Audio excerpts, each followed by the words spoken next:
Hello guys, কেমন আছেন সবাই? চলে আসলাম নতুন একটা ভিডিও নিয়ে। আমরা অ্যান্ড্রয়েড ফোন ইউজ করি, যারা সবাই ফেসবুক ইউজ করি, কিন্তু ফেসবুকের এমন একটা গুরুত্বপূর্ণ সেটিংস যা আমরা অনেকেই জানি না। এই সেটিংসটি চালু করে রাখলে আপনার ফেসবুক অন্য ডিভাইস থেকে লগ ইন করতে পারবে না এবং আপনার অনেকের ফেসবুকে হ্যাক হয়ে যায়। এই সেটিংসটি চালু করলে কখনোই হ্যাক করতে পারবে না ফেসবুক আপনাকে। কেউ যদি আপনার ফেসবুক লগ ইন করতে যায়, সেখানে আপনার নোটিফিকেশন আসবে যে আপনার ফেসবুকটি লগ ইন করতে চাচ্ছে বা হ্যাক করতে চাচ্ছে। আর এই সেটিংসটি কিভাবে চালু করবেন আমি দেখিয়ে দিব। আর আমার ভিডিওটি ভালো লাগলে অবশ্যই লাইক কমেন্ট শেয়ার করবেন আর আমার পেজটি ফলো করবেন। প্রথমে আমরা মোবাইলের ফেসবুক আইকনে চলে যাব। আইকনে যাই ট্যাপ করব। ট্যাপ করার পরে আমাদের যে প্রোফাইল আছে সেখানে ট্যাপ করব। ট্যাপ করার পরে উপরে যে সেটিংস নামের অপশানটি আছে ওখানে ট্যাপ করব। ট্যাপ করার পরে এখানে আসবে অ্যাকাউন্ট সেন্ডার, এখানে ট্যাপ করব।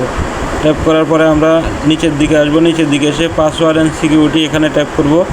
ট্যাপ করার পরে আমরা স্ক্রল করে নিচের দিকে আসব।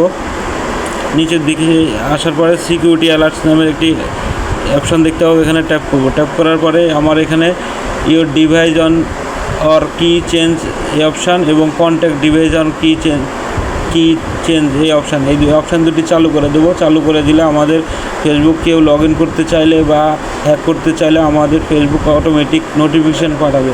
আশা করি আমার ভিডিওটি বুঝতে পেরেছেন। ধন্যবাদ সবাই।